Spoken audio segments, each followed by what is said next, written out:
Nobody homered. Nobody got smacked in the face, but the Guardians won, and it was more than enough to get him back into a virtual tie for first place. And it should be more enough to get this front office to buy in on this team at the deadline. Parker Messick, Cleveland Guardians. You're listening to Locked On Guardians. You are Locked On Guardians, your daily podcast on the Cleveland Guardians. Part of the Locked On Podcast Network, your team every day. Monday's game was a little bit more fun, but a win is always fun and a good feeling. And honestly, you take any way you can get these days with the Guardians, and it's nice to see them win games in multiple ways. They didn't have to rely on the home run or do anything crazy in this game. They just had to hit enough fly balls, get enough guys on base, and they've had no issues getting guys on base recently, as we've talked about on Locked On Guardians, your only daily Cleveland Guardians podcast, covering a team every day from the majors, the minors, the draft, everything in between. And we will cover most of those today. Probably not the draft because we're a little bit beyond that at this point. But we got trade deadline stuff to talk about pretty much every day. We could mention one draft thing. I mean, it was reported by, for anyone who's concerned, reported by his high school team that Savion Sims has signed. We don't have any money or information, but it's being sent out by his high school. So it's like I think the two scariest signs are, and I would bet they're going to sign everyone. It almost, like I said, the last time they didn't sign a top 10 guy, I believe, was Ross Kivett, who's now a coach. So I'm betting they sign everyone. It just takes forever. But for those worried, Sims and Schmidt were probably the two scariest in that group, and Sims is reported signed. I can't wait to see what the money is, because that's going to be an interesting one to see how that shakes out. It will be. Yeah, we can touch more on that later in today's show. We'll get into the Guardians earning the trust of the front office that they should be going out and making some kind of move at the deadline. We'll get into what that means later in the show. We'll talk about the moves that could be happening as Jose Ramirez and Angel Martinez return. They should be easy moves, but a lot of people debating. And we start off with this one: the Guardians making that blowout on Monday count, because he said that blowout Monday was lots of fun, but it didn't mean anything if you couldn't back it up with a better performance the next day and keep these things going and take advantage of a Twins bullpen that's clearly beat up and gasping for air right now. And that's exactly what they did. They didn't score a ton of runs, but they did make the Twins go through a significant amount of pitchers in this one. So I would not be shocked if the Twins make another move for tomorrow, because they brought up Jack Anderson for Usuck Go yesterday. And I don't know if St. Paul has any more arms to bring up for them, but the Guardians at least have gone through the Twins bullpen. And then you got, Slade Ciccone tomorrow, who outside of that last start for him before the break had been pretty good. He's had a lot of days off, so he should be looking pretty good. But it's a good time for the Guardians to get on a roll, not only because the White Sox are getting blown out as we record this, so the Guardians could be back in a tie for first place. The deadline's coming up, and the Guardians are getting a little bit healthier in the next couple of days, which will be good. So this is the time the Guardians want to get, I think, on a little bit of a roll and run into the stretch run, I think, feeling pretty good about themselves. And I think you can feel pretty good about what they did on Tuesday. Yeah, and it was a really solid effort all around. Parker Messick has basically himself to blame more than anyone else between the wild pitch and, missing the one ball. And still, in spite of that, I think you could have probably pushed him out there for 6 innings. Wouldn't have mind. I know, they're going with matchups, but with as good as Messick's been, I wouldn't have mind giving him that opportunity there, especially if it meant you didn't have to have Holderman in this game at all, or, the other way, Armstrong in the game at all. But, they did that, and, offensive, guys who reach base twice in this game or more, it was just starting at top: Quan, Rocchio, DeLauter, Bazzana, and Arias. And then guys like Hedges and Halpin who didn't, or I'm sorry, Hedges did have the walk, but it's they did what they needed to. It was very close with Halpin's, but it's getting those extra runs across was big. And they at least, I mean, sliding actually worked though in this one, Jeff. Sliding actually worked. Yes, sliding actually worked. So yeah, it's and again, it's a game where everyone kind of contributed. Sure, David Fry only got the 2 plate appearances and he had another 0 for. But then Watson had the great catch. He had a hit, the double that started off the run scoring and was tied. Hoskins didn't do anything, but then Manzardo came in and scored a run with hustling around the bases. on Bazzana's hit. Like, there was a lot of, again, it's nice to see that complete game.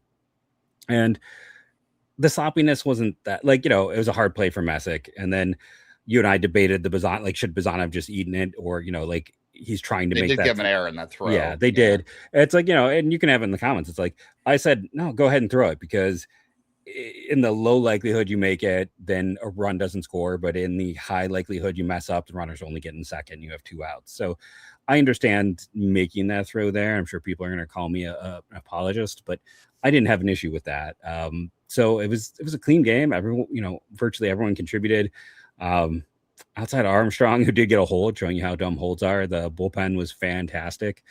Gaddis 2 on, Brian Buxton at the plate. That's a tough situation he came into. Threw 6 sliders against them, I think. Yeah, which was crazy. Yeah. No, and to point out too, like, one of the things that has been a struggle for this team is they keep, when they ask relievers to get a final out of an inning and then go back out for the next. We've seen a lot of guys, Holderman, Armstrong, Gaddis, even Smith, have had issues with that. So I was a little bit. I mean, he only got 1 out at the end of the 6th inning, but that's still been an issue. Yes, it has been an issue. Whether it's, I don't know what is contributing to that or whatever. If it's fluky or not, but it's definitely something that's happened enough that it's worth talking about. And he got through it very well. I mean, he threw 17 pitches to get 4 outs, which is great, because then he'll be, available to pitch on Wednesday, because the bullpen got a nice day of rest on Monday because of the blowout. I mean, Holderman, I think, ended up coming in for Tanner on Monday, so he'll be down on Wednesday, which is fine. But Case only threw 11 pitches. He had Monday night off, which is awesome. I think he did pitch No, he didn't pitch Sunday, did he? I don't think he did. So you got a lot of your bullpen in good shape. Obviously, the Twins bullpen, as we said, is not in good shape. And I'm with you. Like, I originally didn't realize that Bell was already on third base with the wild pitch. So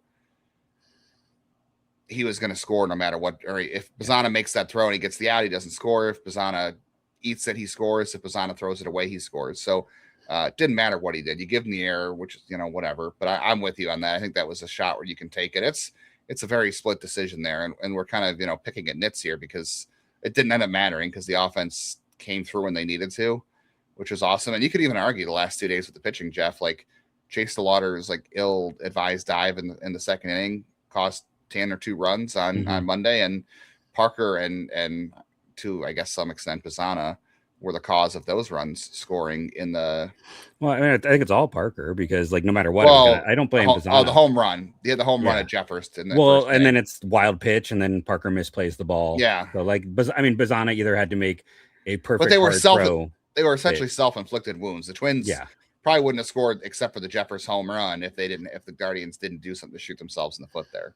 I mean, even if you had Rocchio at second base from a year ago, I don't know he makes that. That's an exceptionally hard play at that angle. So, it is what it is. But just to point out, Cade Smith, that's the first time he had pitched since he pitched on Saturday. So Saturday is the only time he had pitched in the previous 5 games.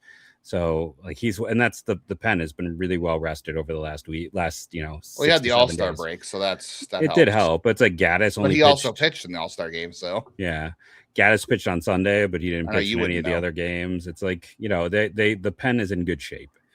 Were you even aware that Cade Smith pitched in the All-Star game? Were you even aware of that? No. I mean, I assumed he would, because they typically let guys, go out and pitch who haven't pitched. But no, I don't watch exhibition baseball unless I have to for the show. Yeah, unless you have to. I guess that's what, like, the first couple of days of spring training, just to get. I watch highlights. See what guys are doing, but I don't need to go into my rant on spring training and, like, it being, it's more about approach and development than performance. But yeah, no, I just love when we get you in trouble with exhibition baseball, whether it's the All-Star game, the World Baseball Classic, or whatever it is. I mean, people always like to get mad at me. That's just what it is. Maybe that's why I have the affinity for Bazzana and Arias at points. I'm like, no, I understand what it's like to be disliked by the Cleveland fan base. Yeah, that's true. We'll touch more on this game, the little things the Guardians did well. We have to get into some roster shuffling that's going to become the next couple of days, and we'll talk about where this front office needs to prove itself coming up into the trade deadline. Believe it or not, back to school time is coming up very, very quickly, and a big thank you to our friends at Amazon for the limited break, because back to school season, they want you to spend less on your kids because back to school season is crazy with the shopping experience. Not like when we were kids, where you go and you just have a couple items on your list. It's a lot of things adding up these days, and 10 things that you didn't see coming. I'm going to continue to say it again. I know how much teachers pay out of pocket for classroom supplies. I had caught up with the cousin I hadn't seen in quite some time, who's a kindergarten teacher in Tennessee, and she talked about all the money they spend on things and what they can get back in terms of what they're spending on it. So you can spend less on Amazon on your kids, whether it's calculators, papers, tissues, all the kind of things you need for your kids' classroom, whether they're in third grade, whatever grade it is. Remember, Amazon's low back to school prices. Spend less on your kids because every dollar you don't spend on them is a dollar you haven't spent on them, which means more money to spend on other things. Shop back to school at Amazon. Spend less on your kids.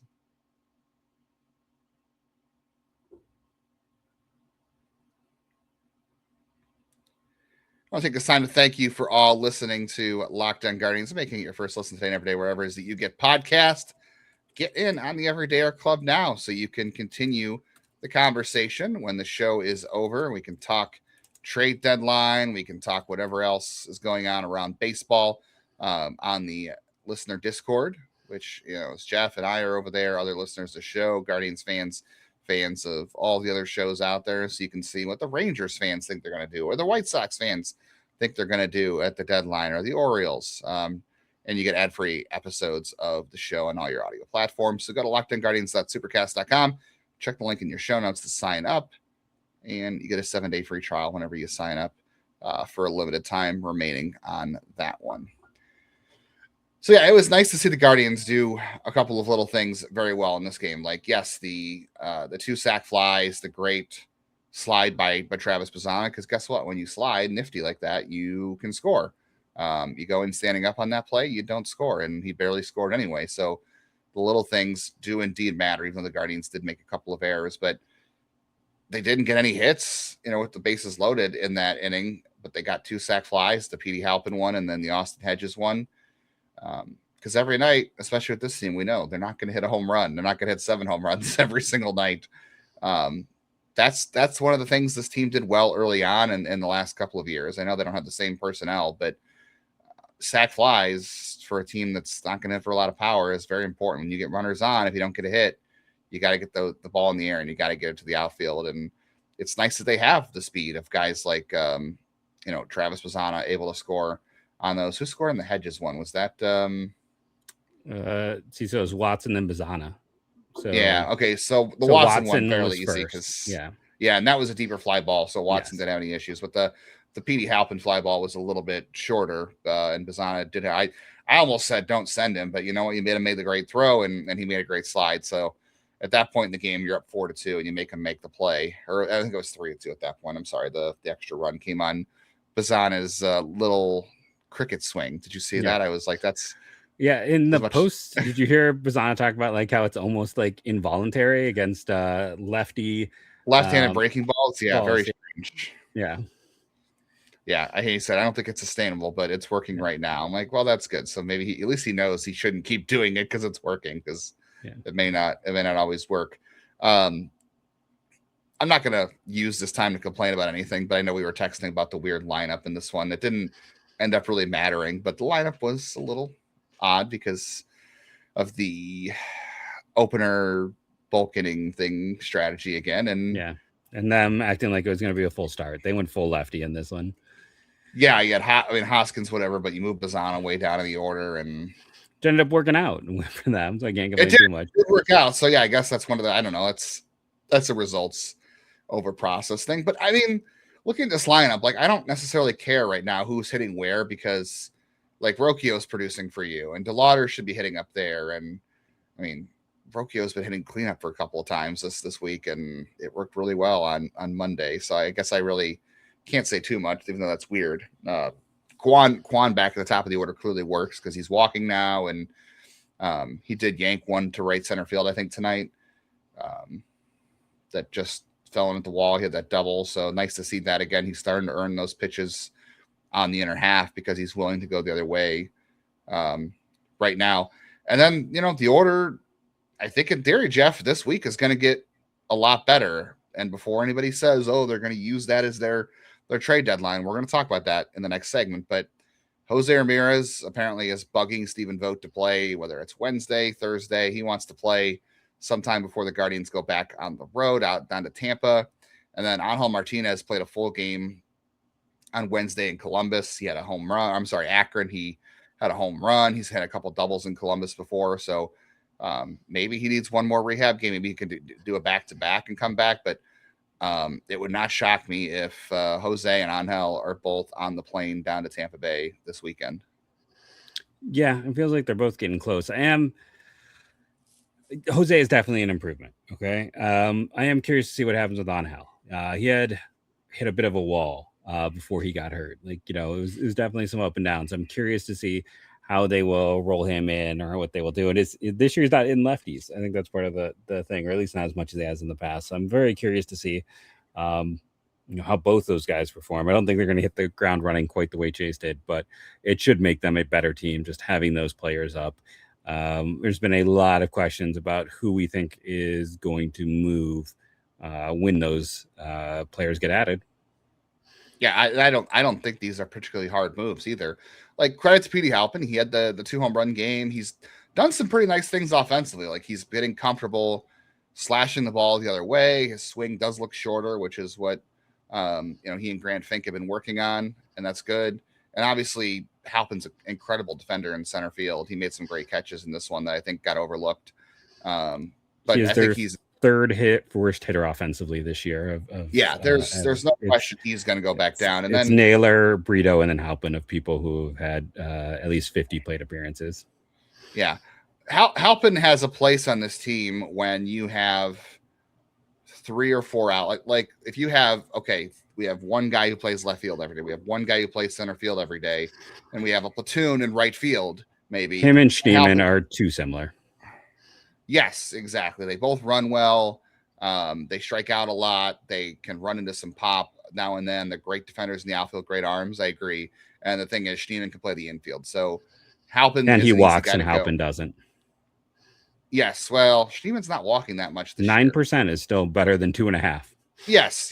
Halpin has been a bit of a hacker, and so has Watson. And I really have enjoyed watching Watson play at times because he's very much like Angel, where he has the tools that if he gets hot, he's a lot of fun. He hits the ball hard. He runs well. He's a good defender. That play that in the game on Tuesday was a lot of fun. But there's a lot of things that you can look at and say, okay, he strikes out a lot. He's not walking. He's not even hitting the ball hard right now. If you look at his Savant page, like, things have really cooled off for him. So to me, it's a very easy call. When Jose and Angel are both back, it's Watson and Petey. And I don't think you have to think twice about it. He has a 360 BABIP and a 239 batting average. So you're saying, like, his batting average expected is to be below 200. So they're both a lot of fun. Watson in particular, it's like, he just get him regular bats, keep working on things. I mean, there's an outside chance that guy could be your center fielder of the future. So just keep working on things. But I think both, need some more time. I Halpin spent a lot of time in AAA at this point, but he is what he is. If you got Schneemann, he's kind of redundant. Multiple swing changes. Yeah, Watson, at least there's a little bit more exciting tools, the ability to hit the ball hard. So I think it's really clear. It's like, and then Schneemann becomes kind of your full-time outfielder with David Fry. And by the way, I just got to say this. I know we're running out of time. David Fry and Kyle Manzardo are basically identical this year. I just want to point this out. A 304 on base. In a good way. 304 on base for Fry, 301 for Manzardo. 353 slug for Fry, 351 for Manzardo. So strikeout percentage, 30.4 for Fry, 31.4 for Manzardo. So Fry is an 87 WRC plus, 86 for Manzardo, which is still, 20 points ahead of Watson and Halpin when you look at all of it. But yeah, that was a little bit of a surprise for me when I looked at the who was doing what. For all the haters, Gabby's at a 90 WRC plus ahead of them, so maybe that's why he's getting some first base reps, as has been reported. Yeah, we'll continue to talk about these moves that are coming, and then any alternatives, some more reasoning to what the roster looks like before the trade deadline, and then we'll talk about the Guardians and their need to invest in this roster at the trade deadline. That's coming up. Running a business, it absolutely cannot feel like You have a bunch of systems that are trying to talk to each other, and they're not designed to work together. You cannot have an app for accounting. You can't have an app for inventory and something for sales, and none of them are working together. That is just massively frustrating. That is where Odoo comes in, is an all-in-one business management software that brings your business together in one powerful platform. So you have sales and accounting and inventory and marketing all working for you in one place. So your team moves a lot faster. You stay organized. You're not thinking about how to manage each piece of software and how to port data over. The best organizations, they know that success is not just about talent. You have to have the talent, but you got to have the right tools and everyone working towards the same goal. We know that's true in sports, just like it is in business. As the Guardians look to make some additions to the trade deadline, right? It is about talent for sure, but everyone's got to work towards the same goal. The pieces have to fit. They have to talk to each other. We talked about how communication was an issue for the Guardians on Sunday. So you clearly see how important that is in sports, and it's just as important in business. Otherwise, it slows things down, and you're not getting where you need to go. Great organizations, they win because operations matter. The Guardians should know that. You should know it too. That's why you should get Odoo. Try for free today at odoo.com/lockedon. That's odoo.com/lockedon.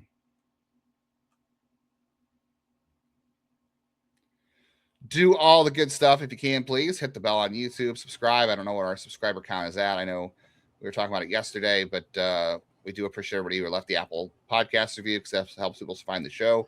So do that. Hit the bell. Auto download on your favorite audio platform so the podcast stays in your feed wherever you go. It'll be especially important as we react to whatever moves might happen, whether that's Jose coming back, Angel coming back, trades, whatever, episodes, all that kind of stuff. I'm sure we'll have lots of additional coverage for you as the deadline gets closer and closer. We are officially 2 weeks out. 2 weeks out from yesterday is the deadline. So I think every day it's been kind of slow up to this point, Jeff, which isn't really a shock, but I think every day we get closer as you'll continue to hear rumors. And I think it's always a good time too, Jeff, to put out the annual PSA that if you're going to use social media in this day and age, which is a risk because social media is what it is these days.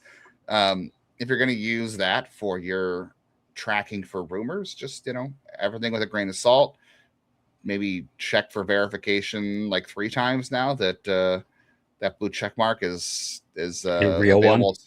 Is a real one. Well, I guess they're all real at this point. It's one that doesn't warrant having to pay for. It's one that someone actually has deserved. But also think about where rumors are coming from, who's reporting it, why is this being leaked, like all those things before you run with anything. It's just that annual PSA. Can I also throw this out? Like, I've seen so many people in our comments like, oh, it doesn't matter. This team never makes any moves at the deadline. Listen, they didn't make any moves last year because they shouldn't have where they were. They were terrible at this point last year. It was they're getting body blowed by the Ortiz and Class A situation, and then just everything else was kind of a mess, and the Tigers are running away in one of the darlings of baseball. The year before that, like, Lane Thomas was one of the 3 or 4 biggest deals at the deadline, and then Alex Cobb was also like right amongst the top 10. And the year before that, they sold off because they weren't good at the deadline. But when they have been competing, they have added at least one hitter almost every single deadline. So it's this weird thing that keeps coming up. And maybe it's because people are like, they haven't made the big move at the deadline. It's because the big move at the deadline, frankly, doesn't exist anymore. Like, go through the deadlines. Mason Miller was the big deal a year ago, and it's like he might still be the big deal this year. Like, you're not getting the Randy Johnsons or the likes at the deadline. Baseball has changed a lot. Like, there's a good chance someone like Taylor Ward might be the biggest named hitter that gets traded at the deadline, or even Lane Thomas. Like, he could be once again the biggest names to go. I mean, Bazzana released his piece today. It's like the number of guys on this list who are below, like, most of his top 25 are below a 50% chance that they're going to get traded. And, because he's still listing like Buxton and who he puts at 10%. Yeah, it's like Shane Langeliers 10%. Why are we even talking about that? Like, I don't even think it's even worth bringing up because it's so unlikely. No, and it's because it would take a top 100 prospect, and JJ Cooper just said again, top 100 prospects do not get traded at the deadline. They just don't. Yeah, I mean, for the most part, they don't, especially the higher ones. And everyone will say Leo DeVries, but again, that's the Mason Miller and the. Well, yeah, you got Mason Miller, absolutely. But yeah, it's like, I don't know, like, outside of like Louis Arrays, like, most players on here are very low chances. Like, you're just not seeing a high amount. So it's like there's not that's not to say they can't add and that they shouldn't add. And then I also want to throw out this disclaimer. A lot of people have brought up Jung Ho Lee.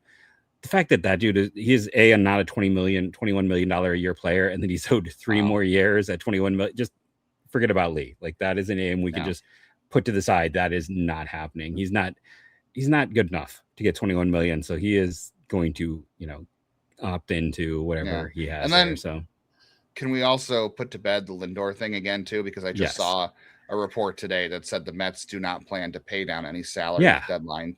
They're not going to do it. So that was like the 0.0001% chance the Guardians had at Lindor. And like you said before, even if they tried to do that, MLB would be like, no, we're not allowing the Mets to pay 90% of Francisco Lindor's salary in a trade. And the Guardians wouldn't even trade the prospects necessary to do that. So just the most likely stop thinking about it.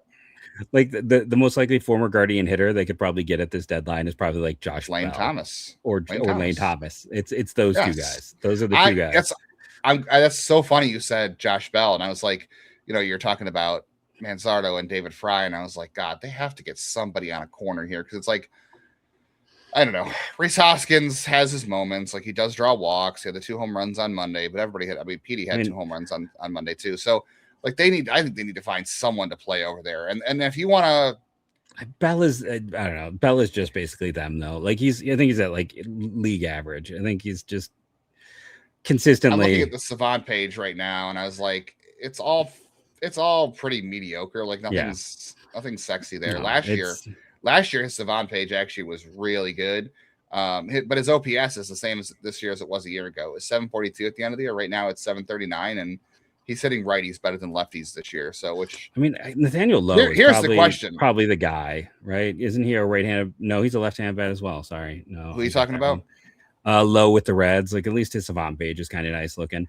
I mean, at this point, I'm open to trading to any hitter you can put over there. Like I said, I know there was the whole debate in the comments yesterday about Kyle Manzardo, but like, I'm all for putting somebody at first base the rest of the year. You and I can say that. What happens here? I don't think they agree with us. I got to be honest. I don't. I mean, they nailed Manzardo to the bench Monday and Tuesday, and they put him in later in the game. Well, it's because of the matchup on Monday. The matchup today, and then they yanked him off the minute the matchup changed. So, well, yeah, but David Fry started at first base for the first time on Monday against a right-hander.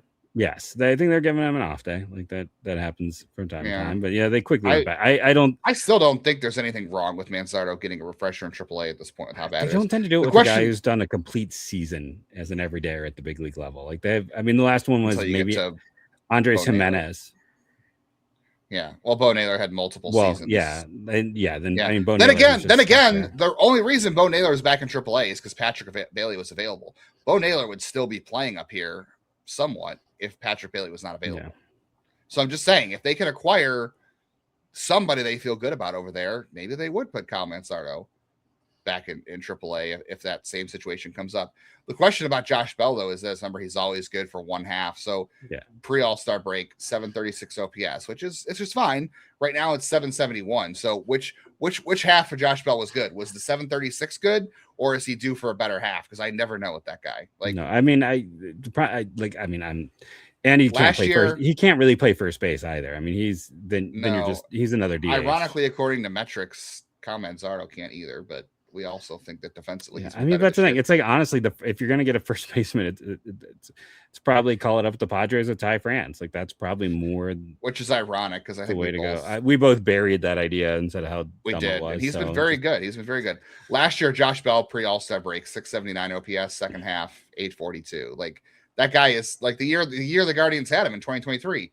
Again, 700 first half, 793 second half. Like, the guy is always good for a half, but this year I don't know. Is the 736 the good half? And the year before they got him, it was the first half that was good, the second half that was terrible. It's not consistent. It's not like you're like, well, he's a second half player. It's like no, that dude bounces around with it. But yeah, it was 894 at the Padres or the National or the Padres. Then he went back to Washington. It was great with the Nationals and stunk with the Padres because wasn't he part of the Soto? Was that the Soto deal, right? Wasn't he? It was. Yeah, he had a 606 OPS with the Padres. And that's why Cleveland got him kind of on a song at the time. Cheap. Yeah, because he had that bad half. But yeah, But I wanted to point out too before we get out of here today too is that like you were saying, I think it's a great point that you said, like, oh, the Guardians aren't going to do the deadline. Like, Yes, I know everybody wants to get Andrew Miller, or I don't even know who are some of the big hitters recently that have been traded at the deadline, because there just haven't been a ton. Like, again, I go back to like JD Martinez the year he went to the Diamondbacks, and that was a garbage trade because the Tigers got nothing. But like that's like the last guy I can remember being traded at the deadline hitter wise that was like, I don't know, unless you want to count Jazz Chisholm. I guess that was a big move. At least name wise. I've had Jazz on my fantasy in the last couple of years, and it hasn't gone well. That's all I can say. At least fantasy wise, it has not gone well. Although he had a 126 WRC plus a year ago, but I don't know. Like, that's the biggest name to me that I can think of recently in memory that's been traded. So like, I know everyone can go out there and say like, yeah, trade, go get this guy, go get that guy, add a bat. Everybody wants to do that. Mike Petriello, again, of Savant, MLB Savant, put out a great article that there's just a diminishing amount of right-handed hitting outfielders, and there just aren't a lot of hitters at the deadline to be traded because it's rough out there. Everybody needs offense, everybody needs bullpen, but there's just more relievers than hitters. But the Guardians, I think, at least the front office owes it to this team to go out and add something of significance, whether that's if the Orioles decide to trade Taylor Ward, if Lane Thomas is available. I think you have to swallow some difficulties there. And if the Royals are going to make it hurt to trade in division, you have to give them something, because you've got these rookies that have played, really, really well. Bazzana was, an all-star, and he's done great things. DeLauter's done great things, and this pitching staff's been great. The bullpen needs help. The offense deserves help. And they've navigated this stretch without Jose and Angel. They're 500 without him. And when the White Sox lose tonight, because last I checked, they were down 10-0 in the eighth inning, you're back tied for first place with the White Sox again.